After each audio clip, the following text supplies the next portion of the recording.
Depuis l'espace, notre Terre apparaît comme un vaste monde dans lequel la vie a pu se développer.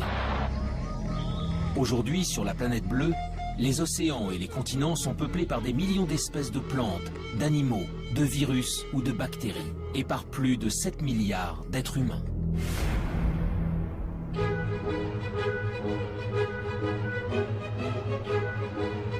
Mais dans l'immensité de l'univers, notre Terre n'est rien d'autre qu'un minuscule confetti. Loin, très loin de nous, se trouvent des milliards de galaxies, d'étoiles et de planètes. Alors, est-il possible que parmi ces mondes inconnus, situés à des années-lumière du nôtre, d'autres êtres vivants aient pu prospérer? La vie sur Terre serait-elle une exception, le fruit d'un hasard unique et singulier?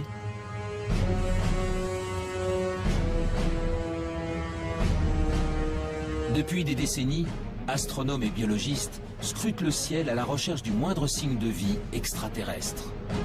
Ils pointent leurs télescopes vers les confins de l'espace pour détecter des planètes sœurs de la Terre où des formes de vie auraient pu se développer.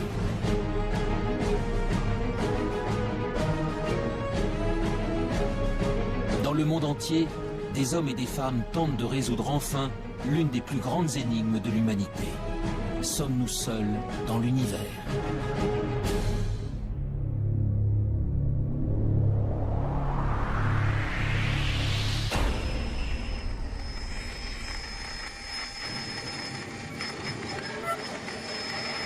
L'existence de la vie ailleurs que sur la Terre alimente depuis longtemps les mythes et les légendes.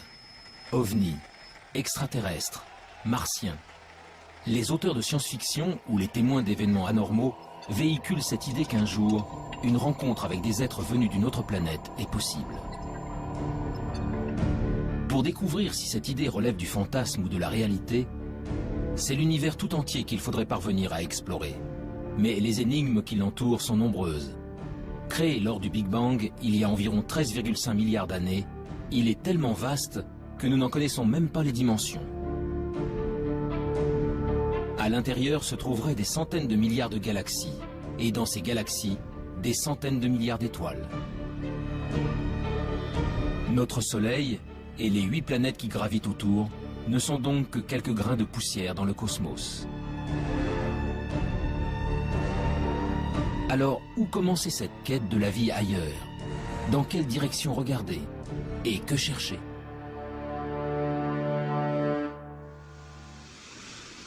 Il y a 50 ans, un ambitieux programme de recherche a tenté le premier de répondre à ces questions. Dans le nord de la Californie, au milieu des montagnes, des dizaines de paraboles pointent leurs antennes vers le ciel. Elles sont le cœur du programme SETI, pour Search for Extraterrestrial Intelligence. Depuis 1960, elles captent 7 jours sur 7 et 24 heures sur 24 les ondes radio en provenance de l'espace. L'objectif, détecter un signal venu d'ailleurs, envoyé par une autre civilisation. Dans l'univers, de nombreux objets célestes produisent des ondes radio. Pour déceler un éventuel message intelligent, les scientifiques tentent donc de capter ceux qui ne ressemblent à rien de connu. Une mission pour le moins ambitieuse, mais dont les chances de succès se révèlent très réduites. Au début, ça a enthousiasmé l'agence spatiale américaine qui a commencé à mettre des télescopes un peu partout. On a Arecibo, puis des champs de télescopes pour essayer de scruter le ciel. Et puis, on s'est aperçu, avec l'augmentation des connaissances, que c'était vraiment un pari comme la loterie. Tout le monde espère gagner, mais il n'y a qu'un gros lot. Là, on ne sait même pas s'il y a un gros lot. Les recherches menées par le programme SETI ont en effet une limite de taille. L'hypothèse de départ est que si elle existe, une civilisation intelligente utiliserait des ondes radio pour communiquer. Or, pour de nombreux scientifiques, cette probabilité est extrêmement faible. Et même si c'était le cas, les chances de percevoir de telles ondes émises à des milliers d'années-lumière de nous sont infimes. L'utilisation des ondes radio pour communiquer est quelque chose qui, sur Terre, a à peine un siècle, qui va peut-être durer encore un petit siècle, quelque chose comme ça. Après, on trouvera d'autres systèmes, ça sera câblé, etc. Donc, on n'émettra pas grand-chose autour de soi. Deuxièmement, la puissance d'émission est limitante, puisque, bon, même si on émet beaucoup sur Terre, la puissance émise et rayonnée autour est infinitésimale. Et elle s'affaiblit par rapport progressivement avec la distance. Ce qui fait que pour capter quelque chose, il faut d'abord qu'il y ait quelque chose qui soit émis. Personne, bien entendu, ne sait. Il faut que ce soit émis assez fort, au bon moment, parce qu'autrement on risque de passer à côté. Et il faut qu'on ait des instruments extrêmement sensibles pour être capable de détecter cette émission. Malgré ses limites, le pari du projet SETI fait aujourd'hui encore l'objet de nombreux espoirs. Mais tandis que certains attendent patiemment de recevoir un signal émis par une civilisation intelligente, d'autres spécialistes se sont engagés dans une quête bien différente. Celle de la vie sous toutes ses formes possibles. Sur Terre, elle revêt une multitude de formes, des êtres complexes dotés d'intelligence jusqu'aux végétaux et aux bactéries les plus primitives. Alors, si la vie est apparue ailleurs dans l'univers, à quoi pourrait-elle ressembler ? Pour le savoir, il faut d'abord définir précisément ce qu'est le vivant, et surtout connaître en détail les ingrédients essentiels à son apparition. Mais on a beaucoup de mal à définir la vie. Et généralement, on ne sait pas définir de façon extrêmement stricte la vie. Je prends un exemple simple. Un grain de sable, c'est pas vivant, ça tout le monde est à peu près d'accord pour le dire, comme un gros caillou. Bon. Nous, on est vivants, on est tous à peu près d'accord pour le dire. Un virus, on ne sait pas trop si c'est vivant ou pas. On ne sait pas où met la définition. Donc on a un problème de limite. Le principe de base de tout être vivant est sa capacité à se diviser, à croître et à transmettre de l'information à sa descendance pour évoluer. Pour chercher si la vie a pu se développer sur une autre planète, des chercheurs tentent de découvrir comment elle y est parvenue chez nous, sur la Terre. Leur objectif ? Remonter au premier temps de l'histoire de notre planète pour connaître les formes de vie les plus simples qui peuvent exister. Des formes de vie qui pourraient être à l'origine de toutes les autres.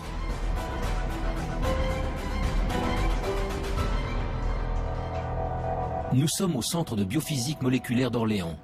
Ici, la géologue Frances Westall et son équipe étudient d'étranges cailloux. Des roches d'origine volcanique, vieilles de plusieurs milliards d'années. Dans les deux roches qu'on a ici, il y a une roche qui vient d'Australie. Elle est vieille de 3,5 milliards d'années et ce sont des cendres volcaniques qui ont été déposées en effet sur une plage. Cette roche-là, qui est très très lourde, vient d'Afrique du Sud. Elle est presque aussi vieille, 3,3 milliards d'années. Cette roche aussi, vous voyez, est laminée. Les laminations vert et noir, ce sont des laminations de sédiments, différents types de sédiments. Le vert, ce sont les sédiments volcaniques, les grains volcaniques, les sables volcaniques. Et le noir, ce sont des concentrations de carbone, et souvent liées à des tapis microbiens qui se sont formés à la surface des sédiments. Donc là, on ne voit absolument rien, mais je sais que ces roches sont bourrées de traces de vie. Des traces de vie. En d'autres termes, des micro-organismes primitifs et ancestraux. Voilà donc ce que contiendraient ces roches venues d'un autre âge. Sous l'œil d'un puissant microscope électronique, le tapis de microbes fossilisés se révèle dans ses moindres détails.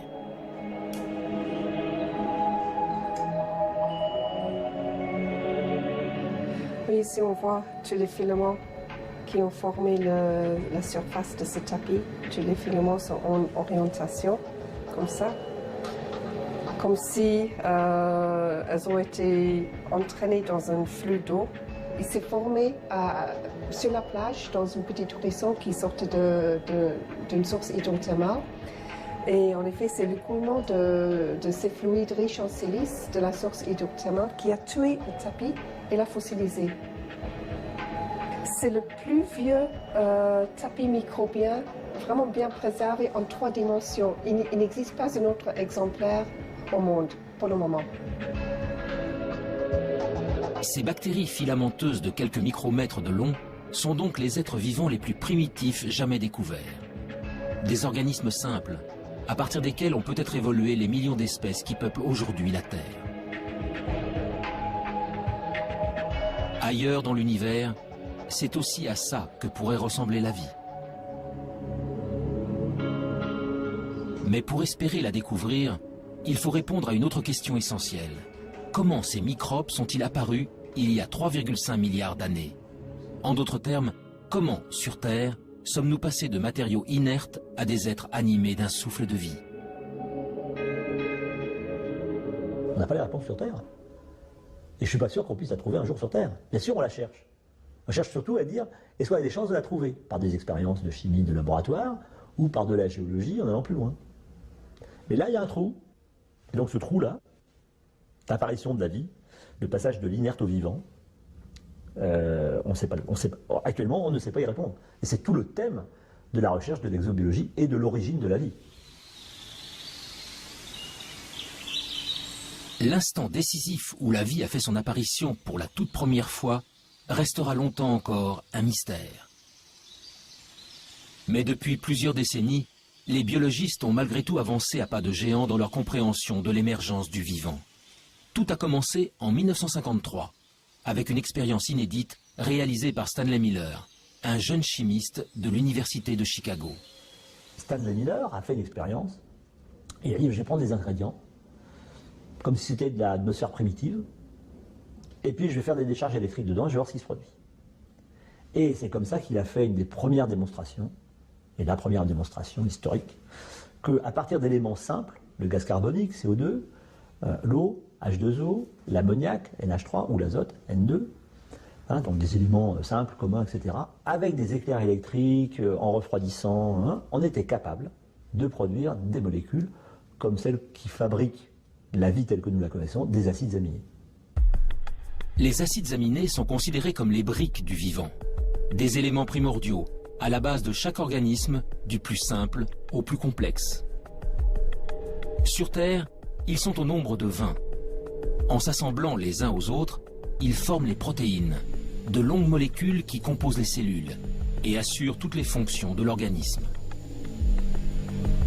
Pour la première fois, Stanley Miller démontre que ces molécules peuvent se former spontanément à partir d'éléments simples.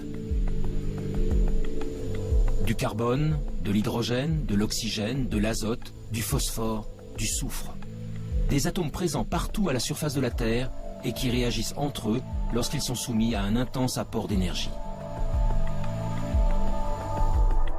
Il y a plus de 4 milliards d'années, les prémices de la vie sur notre planète seraient donc sans doute apparues ainsi. Mais alors ce même phénomène a-t-il pu se produire ailleurs dans l'univers? D'autres astres ont-ils un jour été le siège de telles réactions chimiques? Le 28 septembre 1969, une météorite s'écrase dans le sud de l'Australie. Baptisé météorite de Murchison, du nom du village voisin, ce caillou tombé du ciel va révolutionner notre conception des origines de la vie. Dans la météorite de Murchison, on a trouvé 70 acides aminés différents. Donc on ne sait pas, ils ne sont pas des restes. Ils ont été produits chimiquement quelque part. Des acides aminés semblent donc pouvoir être fabriqués ailleurs que sur Terre.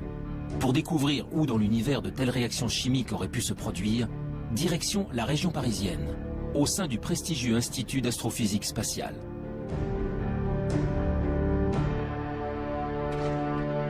Ici, Louis Dandecourt et son équipe s'intéressent depuis de longues années à des corps célestes bien particuliers, les comètes.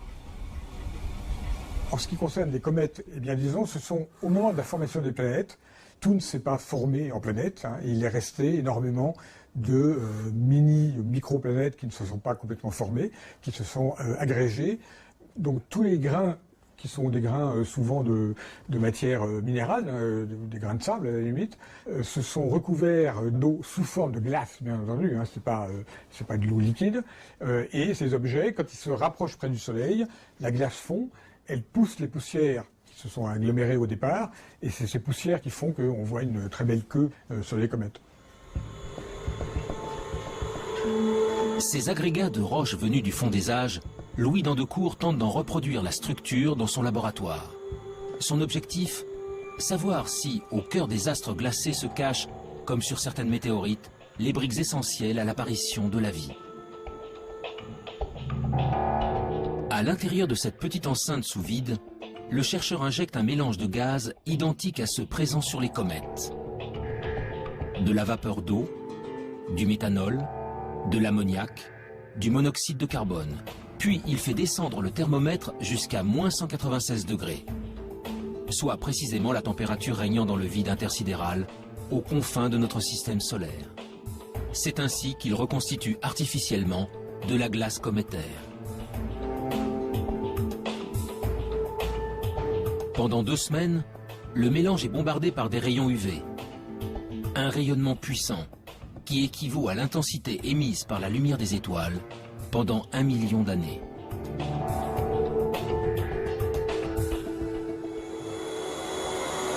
En fait, on est dans la même configuration qu'il y a 2 semaines. On a arrêté la lampe qui produit les photons et on est prêt maintenant à sortir l'échantillon qui se trouve toujours dans le cryostat. Sous l'effet de cet apport d'énergie, les glaces subissent d'intenses transformations chimiques. Après analyse, les échantillons révèlent alors la présence d'acides aminés. On a en fait une sorte d'extension de l'expérience de Miller à des systèmes solaires entiers, si vous voulez, d'une certaine manière. Eh bien, c'est quand même un très gros encouragement parce qu'on pourrait généraliser l'expérience de Miller à d'autres systèmes stellaires qu'on observe, en fait. On fait une expérience de Miller qui est valide à l'échelle cosmique. Les acides aminés, les briques fondamentales du vivant, se formeraient donc spontanément au cœur des comètes. Il y a bien longtemps, c'est peut-être même grâce à ces corps célestes que les premiers d'entre eux sont arrivés sur notre planète. Selon certains spécialistes, la vie sur Terre pourrait ainsi avoir une origine extraterrestre, une origine cométaire. Cette découverte est un grand pas dans la recherche de la vie ailleurs, car si les comètes ont pu ensemencer la Terre, elles ont peut-être également apporté des acides aminés sur d'autres planètes. Les premiers ingrédients indispensables à la vie pourraient donc se trouver n'importe où dans l'univers. Mais malgré tout, la présence d'acides aminés n'est pas forcément synonyme de vie. Alors les acides aminés sont encore des molécules un peu simples. Et quand vous prenez les acides aminés et que vous les raboutez bout à bout, si vous en mettez plusieurs centaines, vous commencez à avoir des petites protéines. Donc on peut essayer de comprendre ce qui se passe pour fabriquer des molécules de plus en plus complexes, molécules qui seraient capables de s'auto-reproduire à un moment, ce qu'on appelle de l'autoréplication, et puis finalement de s'auto-organiser et donc de créer par exemple des longues chaînes moléculaires qui sont à la base du vivant. Pour évoluer vers la vie, les briques élémentaires doivent donc s'assembler, s'organiser et acquérir la capacité de se multiplier. Or, de telles réactions ne peuvent se produire que dans des conditions très précises. Les conditions d'apparition de la vie, il faut les ingrédients de base, donc carbone, hydrogène, oxygène, azote, phosphore, soufre et encore toute une ribambelle de produits dans très petites quantités. Il faut un milieu dans lequel cela puisse se produire. En clair, c'est la chimie dans un milieu liquide, et le milieu liquide naturel, c'est l'eau. Donc bref, il faut qu'il y ait de l'eau. Et pour que ces réactions puissent se produire et s'entretenir, il faut qu'il y ait des sources d'énergie.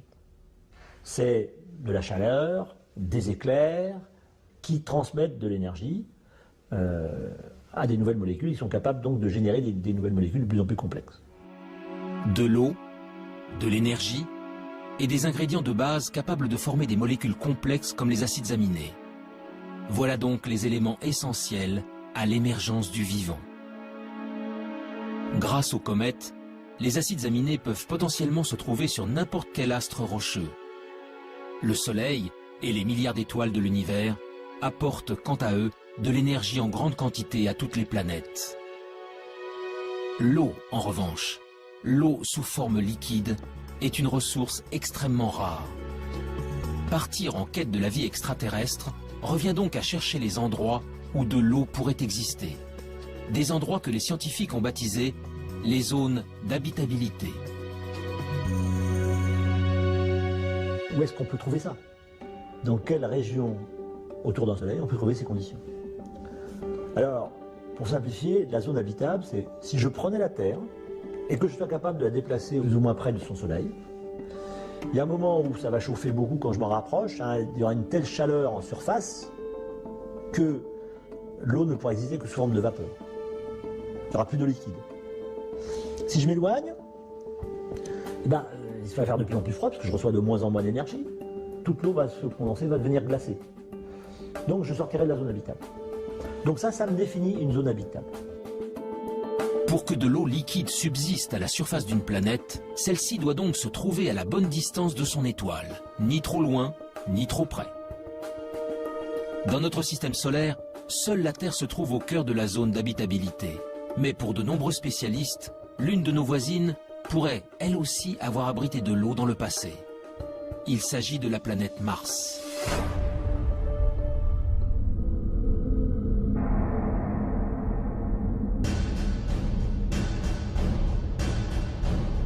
Aujourd'hui, Mars est un désert hostile et froid. À sa surface, une atmosphère toxique et un désert rouge battu par des vents violents. Mais en se rapprochant, les traces d'un passé bien différent se révèlent. Des fleuves asséchés, des canyons, des deltas. Autant d'indices démontrant qu'autrefois, l'eau coulait à flot sur la planète rouge. Mars est en réalité à l'extrême limite de la zone habitable de notre Soleil. Il y a plusieurs centaines de millions d'années, elle était ainsi recouverte d'un vaste océan. Alors, cette eau aurait-elle permis à une vie extraterrestre de s'y développer? Et si oui, des organismes vivants ou fossilisés subsistent-ils encore quelque part?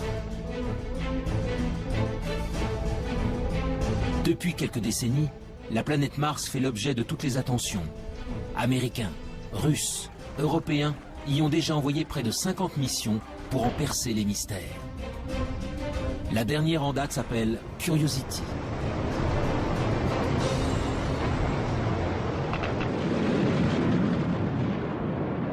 Curiosity, donc c'est un véhicule important, 900 kg, une bonne quinzaine d'instruments dessus pour faire des observations, des analyses, des mesures de climat, etc. Donc c'est un engin extrêmement complexe. L'objectif premier de Curiosity, c'est de déterminer les conditions qui ont pu exister lorsque le cratère dans lequel il est tombé a été formé, et depuis qu'il a été formé. Donc c'est un peu déterminer les conditions d'habitabilité. Est-ce que la planète a connu une période humide? Est-ce qu'elle a duré assez longtemps? Et qu'est-ce que ça a produit au niveau de la géologie? Le rover Curiosity est commandé à distance par des équipes de la NASA en Californie. Mais en France, toutes les nuits, des scientifiques travaillent en temps réel avec leurs homologues américains. Nous sommes au Centre national d'études spatiales de Toulouse. Éric Lorigny est le responsable du FIMOC, le French Instrument Mars Operation Center. Dans la salle de contrôle, vaste cœur opérationnel, il dirige avec son équipe le fonctionnement de deux instruments embarqués sur Curiosity. Leurs noms, SAM et ChemCam.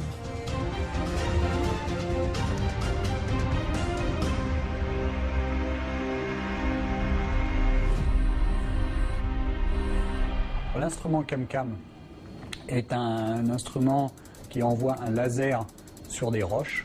Donc il envoie la puissance d'une centrale nucléaire sur 1 cm². Donc ça crée une explosion momentanée, mais très petite, sur la roche. Ça la met en fusion et la lumière émise par cette roche en fusion est analysée ensuite par des spectromètres qui permettent de savoir exactement la nature de la roche.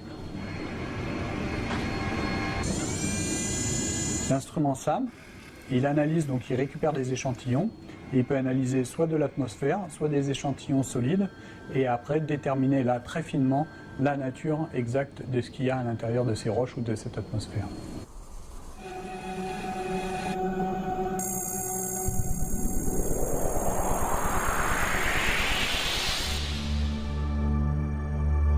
Avec ses mini-laboratoires embarqués, Curiosity est parti en quête de signatures de la vie.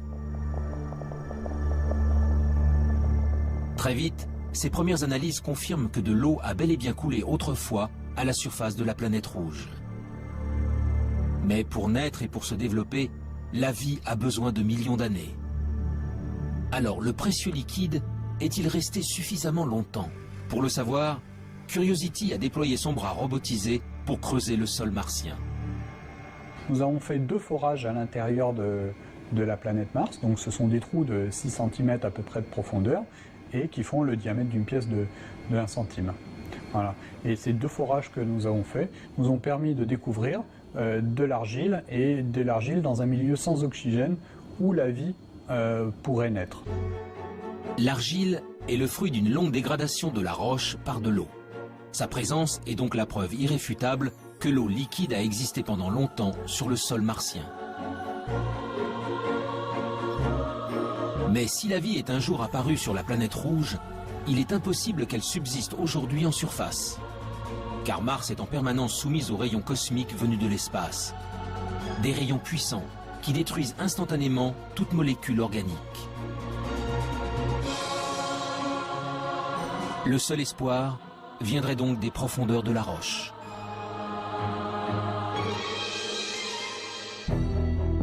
Le 8 février 2013, à quelques centimètres sous la surface, Curiosity a mis en évidence la présence d'un monde plus hospitalier.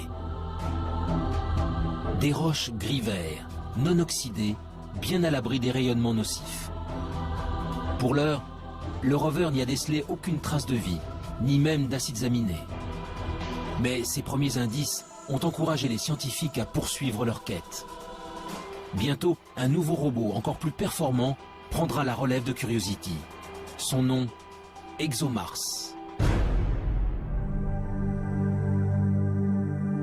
Développé par l'Agence spatiale européenne, son lancement en direction de Mars est prévu pour 2018. Mais cela fait déjà 10 ans que les chercheurs du Centre d'études spatiales de Toulouse travaillent à la fabrication de ce rover à la pointe de la technologie. Le planétologue Pierre-William Bousquet est à la tête des opérations. On considère que la vie, si elle existe encore dans le sous-sol, doit être au moins enfouie à 1 mètre, 1 mètre 50. Donc Curiosity, sa foreuse ne permet pas d'aller aussi profondément. Et de ce point de vue-là, il faudra attendre la mission ExoMars, qui est équipée d'une foreuse qui sera capable de creuser jusqu'à 2 mètres de profondeur pour trouver des formes de vie fossiles qui seraient mieux conservées et éventuellement trouver des formes de vie au présent s'il en existe encore. Cette foreuse permettra à ExoMars d'effectuer des prélèvements réguliers à une profondeur jamais atteinte. Grâce à une batterie d'instruments embarqués, il analysera ensuite les échantillons, en quête du moindre indice de vie actuelle ou fossilisé. En attendant que la planète rouge ne livre tous ses secrets, la recherche de la vie extraterrestre continue ailleurs dans le système solaire.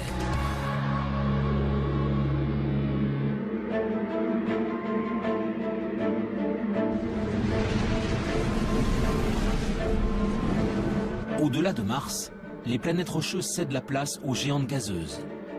À plus de 800 millions de kilomètres de la Terre, Jupiter et Saturne sont les planètes les plus imposantes du système solaire.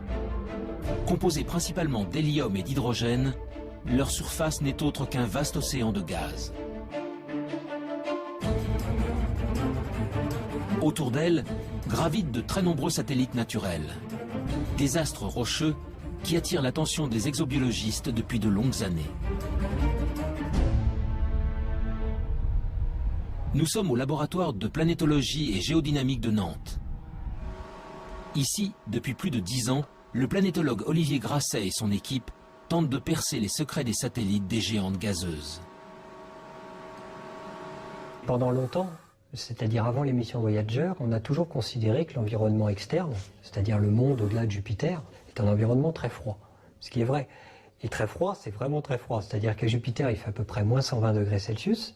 Et au niveau de Saturne, on est plutôt aux alentours de moins 150, presque jusqu'à moins 180. Enfin bon, ça commence à être vraiment très très froid. Et il est bien entendu que l'eau n'existe pas sous forme liquide. À la surface des lunes, au niveau des planètes, il n'y a pas d'eau liquide disponible comme on l'imagine sur Terre. Mais ce qui est vrai en surface n'est pas vrai en profondeur.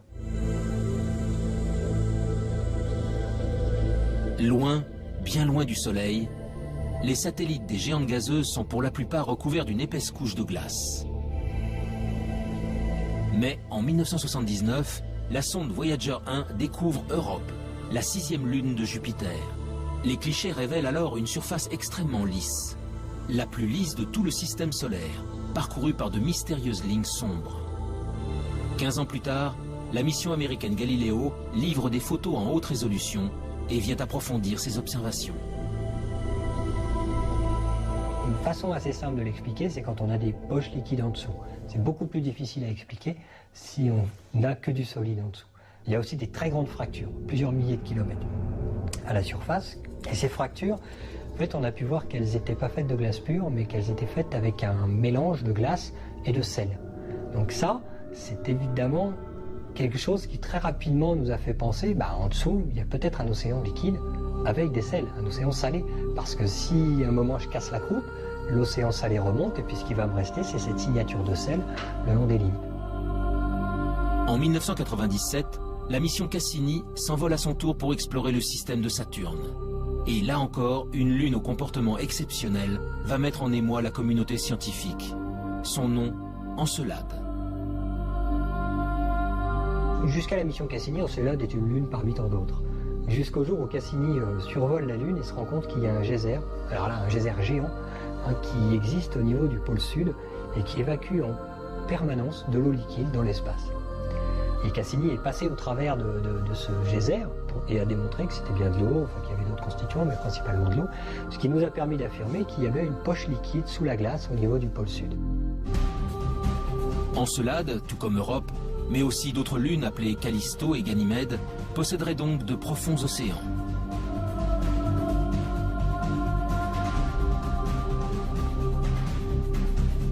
Mais cette eau est enfouie sous des kilomètres de glace dans l'obscurité la plus totale. Dès lors, peut-elle malgré tout héberger des êtres vivants? Sans aucun apport de lumière, la vie est-elle capable de subsister? En parallèle à l'exploration spatiale, on a poursuivi avec des moyens nouveaux l'exploration de la Terre, d'autres disciplines scientifiques. Et ils ont découvert qu'il y avait des organismes, des micro-organismes essentiellement, mais même des organismes supérieurs, qui vivaient dans des conditions tout à fait particulières. Et ils ont appelé ça des extrémophiles. Donc ça voulait dire que la vie aurait pu exister, se développer sur ces corps célestes dans des conditions beaucoup plus larges que les conditions physiques qu'on connaissait au départ sur la Terre. Pour les spécialistes, ces organismes ultra résistants seraient donc capables de survivre dans les océans enfouis des satellites glacés. Mais pour que de telles formes de vie apparaissent, un autre élément se révèle essentiel. Cette eau liquide doit être en contact avec des roches, de la matière minérale, susceptible d'apporter les molécules de base à la chimie du vivant. Une nouvelle question s'est alors posée aux scientifiques. Ces océans profonds reposent-ils bel et bien sur un fond rocheux? Après de nombreux calculs, la réponse est apparue. Pour Ganymède et Callisto, cela est impossible. En fait, ces lunes sont vraiment très grosses. Et l'hydrosphère, c'est-à-dire la glace plus l'eau liquide, c'est jusqu'à 700 km d'épaisseur avant de trouver les roches. Et donc en fait, les océans dont on parle, qui sont sous la glace, ne sont pas sous toute la glace, ils sont juste sous la glace de surface. Mais ils ne sont pas non plus en contact avec les roches. Ils sont perchés, ils sont en sandwich en fait, entre de la glace au-dessus et de la glace en dessous. Europe et Encelade, en revanche, sont des astres beaucoup plus petits. Leurs caractéristiques se révèlent ainsi beaucoup plus intéressantes. Quand je m'enfonce, je vais traverser de l'eau sur 100 km à peu près, puis je vais trouver des roches sur, on ne sait pas exactement, mais 800 km, 900 km. Alors ces 100 km d'eau sont en fait séparés en deux entités. Il y a la croûte de glace, parce qu'il fait extrêmement froid en surface, donc forcément il y a de la glace. Et puis, quelques kilomètres en dessous, ou quelques dizaines de kilomètres en dessous, on va trouver de l'eau liquide. Cette eau liquide, elle, va être en contact avec les roches. Sur Europe et Encelade, tous les ingrédients semblent réunis pour que la vie puisse se développer. Alors, allons-nous un jour découvrir des êtres vivants dans les entrailles de ces lunes gelées? Des micro-organismes identiques à ceux présents sur Terre, au fin fond des océans?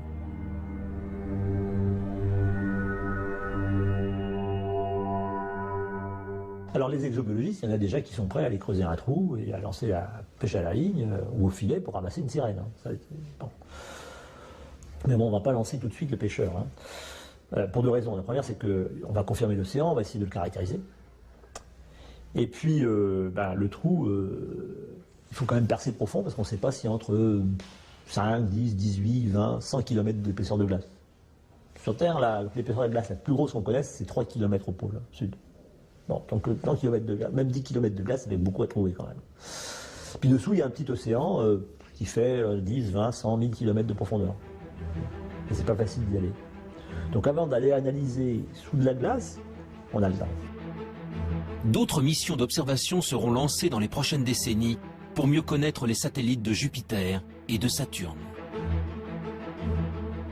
Ce n'est qu'après que l'homme ira y creuser pour découvrir enfin si nous sommes vraiment seuls dans le système solaire.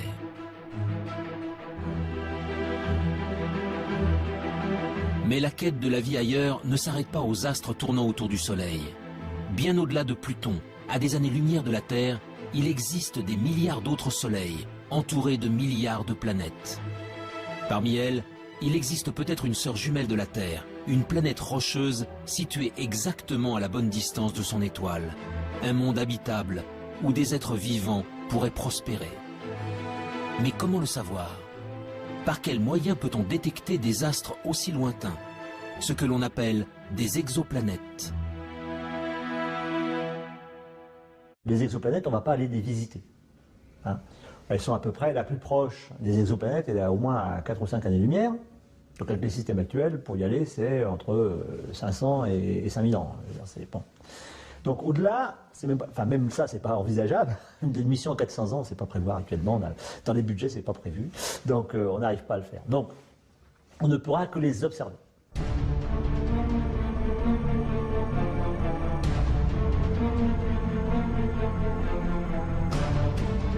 Depuis plus de 10 ans, les astronomes du monde entier pointent donc leurs télescopes vers les confins de la galaxie.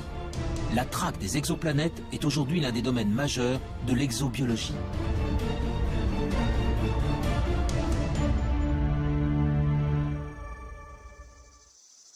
Dans le sud de la France, à l'Observatoire de Haute-Provence, Rodrigo Diaz et son équipe s'apprêtent à passer une nuit entière à observer les étoiles. Donc là, on vient de commencer à observer une étoile sur laquelle on soupçonne qu'il y a des compagnons planétaires. C'est une étoile assez proche, qui a à peine 25 années-lumière de la Terre. La recherche d'exoplanètes est un travail de longue haleine. À de telles distances, noyées dans le halo de lumière émis par leur étoile, elles sont en effet parfaitement invisibles. Elles ne peuvent donc être détectées que de manière indirecte. Avec leur télescope, les scientifiques tentent en fait de percevoir les infimes oscillations d'une étoile générées par la présence d'une planète en orbite. Entonces, la présence d'un objet en orbite. La présence d'une planète en orbite provoque un mouvement de l'étoile. Et c'est ce mouvement que nous essayons de détecter avec ces instruments. Cela nous permet de prouver la présence d'une planète en orbite. Mais voir une étoile bouger à des millions de kilomètres de la Terre n'est pas chose facile. Pour y parvenir, les chercheurs utilisent une méthode bien particulière, baptisée technique des vitesses radiales. On utilise un effet physique connu qui s'appelle l'effet Doppler. C'est ce qu'on peut entendre quand une automobile ou les sirènes d'une ambulance passent devant nous. Avec la vitesse, la fréquence du son émis change. Avec la lumière, il se passe exactement la même chose. Quand une étoile bouge vers nous ou s'éloigne de nous, la lumière qu'elle émet se décale respectivement vers le bleu ou le rouge. Au fil des jours, une étoile entourée d'une exoplanète va donc successivement apparaître bleue, puis rouge, sur les écrans d'ordinateur. En multipliant les mesures sur une longue période, les astronomes peuvent alors calculer la vitesse de rotation et même la masse de la planète détectée. Mais toutes ces informations ne permettent pas de répondre à la question essentielle. L'exoplanète est-elle similaire à la Terre? En d'autres termes, s'agit-il d'une planète rocheuse dont l'orbite se trouve dans la zone d'habitabilité de son étoile? Pour le savoir, il faut recourir à une autre méthode d'observation et s'extraire de l'atmosphère terrestre qui trouble la vision. En 2006, l'Agence spatiale européenne a ainsi lancé un nouveau satellite. Son nom, COROT. Quelques années plus tard, il fut suivi par un autre appareil mis au point par la NASA et baptisé Kepler. Ces deux engins à la pointe de la technologie sont de véritables chasseurs d'exoplanètes.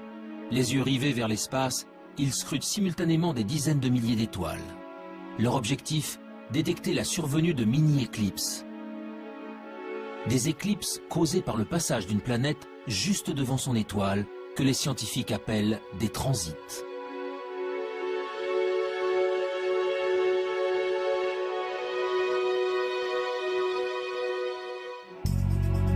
En combinant les données obtenues par les satellites à celles recueillies depuis le sol, les scientifiques peuvent alors mieux connaître la nature des planètes détectées.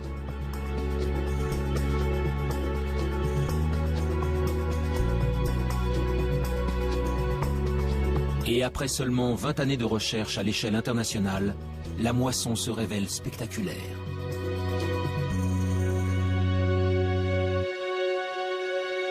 Donc actuellement, on a détecté, alors ça change tous les jours, mais on est à 888 planètes extrasolaires. Et puis, je pense que dans les cartons de coraux, il y a encore 400 planètes qui doivent être à peu près déterminées. On soupçonne qu'elles existent, mais elles ne sont pas formellement démontrées. Et pour Kepler, on doit être autour de 1500 planètes dont on attend de pouvoir confirmer, parce qu'il faut différentes méthodes pour confirmer. La plupart sont des planètes gazeuses qui font 3, 4, 5, 10 fois la masse de Jupiter. Jupiter, c'est 300 fois la masse de la Terre. Donc. Par la méthode des transits et par d'autres méthodes, on a réussi à détecter des planètes qui font à peu près 10 fois la masse terrestre. Donc on a découvert des planètes qui étaient telluriques, rocheuses. Parmi la multitude d'astres décelés, une douzaine de planètes rocheuses suscitent un intérêt tout particulier. Gliese 581G, Kepler 62e, HD 40307G. Derrière ces noms presque imprononçables se cachent des planètes situées selon toute vraisemblance au cœur de la zone d'habitabilité de leur étoile. Aux confins de la galaxie, ces cousines de la Terre possèdent donc peut-être une atmosphère, un océan d'eau liquide et tous les ingrédients nécessaires à la vie.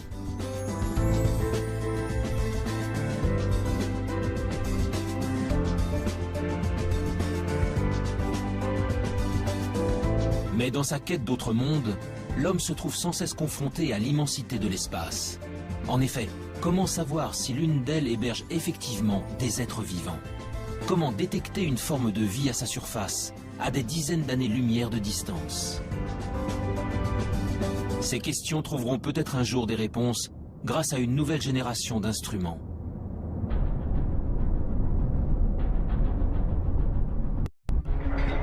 Depuis plusieurs années, l'Agence spatiale européenne s'est lancée dans la construction d'un télescope hors du commun.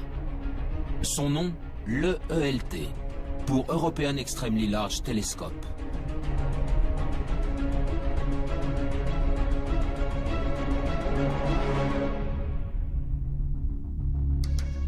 Avec son miroir de 39 mètres de diamètre, il sera 10 fois plus sensible que les télescopes actuels. Sa mise en service n'est pas prévue avant 2020. En attendant, les scientifiques européens s'activent pour construire et assembler chacun des 800 segments qui composeront le gigantesque miroir.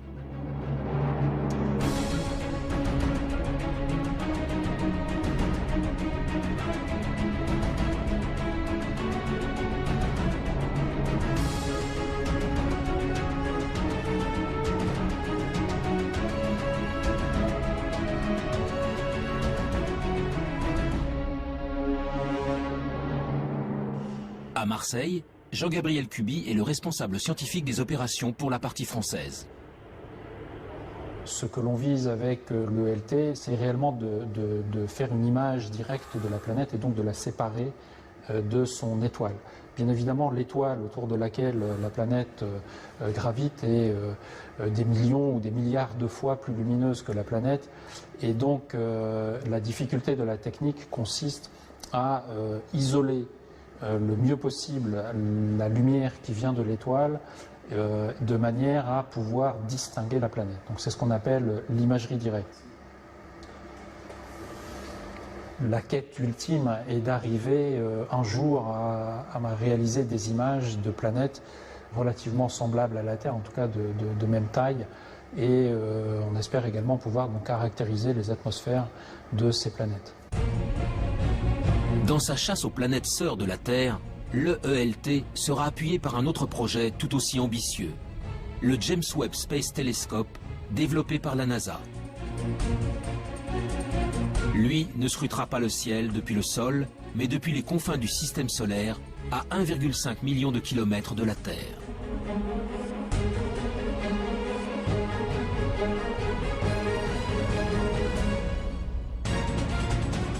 Son lancement n'aura pas lieu avant 2018. Mais déjà, les spécialistes s'enthousiasment devant le pouvoir offert par ce géant du ciel. C'est notamment le cas de Pierre-Olivier Lagage, responsable du service d'astrophysique du commissariat à l'énergie atomique. Grâce à un grand télescope, on peut aller voir ce qui se passe vraiment tout près d'étoiles dans son proche environnement, notamment regarder leur atmosphère, voir quelle est la composition chimique. On pourra même voir s'il y a des vents dans ces atmosphères d'exoplanètes. Alors évidemment, on commencera par les plus grosses, les géantes, plus faciles à observer, mais aussi on essaiera d'observer les atmosphères de super-Terre, et si jamais on a de la chance, eh bien, on cherchera des signatures biologiques dans ces atmosphères, type ozone, oxygène. Les signatures biologiques sont des gaz ne pouvant être produits que par des êtres vivants. L'ozone et l'oxygène, par exemple, appartiennent à cette catégorie. Si un jour le James Webb Space Telescope ou l'EELT parviennent à en détecter, si leurs observations sont confirmées et irréfutables, alors nous pourrons enfin dire que nous ne sommes pas seuls dans l'univers. Mon intime conviction est que la vie, il n'y a pas de raison qu'elle n'existe pas ou qu'elle n'ait pas existé ailleurs. Les mêmes ingrédients existent partout, on trouve des acides aminés, des molécules dans les nuages interstellaires partout, etc. Donc il n'y a pas de raison, il y a des planètes dans tous les coins de la galaxie, il y a des milliards de galaxies, il n'y a pas de raison qu'elle n'existe pas quelque part. Je crois qu'il y a beaucoup de possibilités et qu'une réponse au moins préliminaire à cette question, à la question de savoir si nous sommes seuls dans l'univers, peut être donnée dans un temps relativement court, c'est-à-dire 20 ou 30 ans. Des problèmes majeurs sur lesquels on va tomber dans les 20 prochaines années. Après, la science évoluera d'elle-même, je veux dire. Mais c'est quand même la possibilité de reconnaître de la vie. Et ça, c'est vraiment très difficile parce que rien ne dit qu'on soit capable de reconnaître une vie qui soit trop différente de la nôtre. Après, bon, si on trouve des êtres communicants, ça sera une autre histoire, évidemment. Mais je pense pas qu'on les trouvera, ceux-là. Si on les trouve, c'est qu'ils seront venus à nous. Ils seraient venus à nous. Après des décennies de recherche, la quête de la vie ailleurs est encore loin d'être terminée. Animés par leurs convictions sans faille, les scientifiques continuent de scruter le ciel, encore et encore. Un jour, quelque part dans l'immensité de l'espace, d'autres êtres vivants seront peut-être enfin découverts. Si cela arrive, la Terre, notre Terre, ne serait alors plus un joyau solitaire, mais une planète parmi d'autres abritant la vie dans l'univers.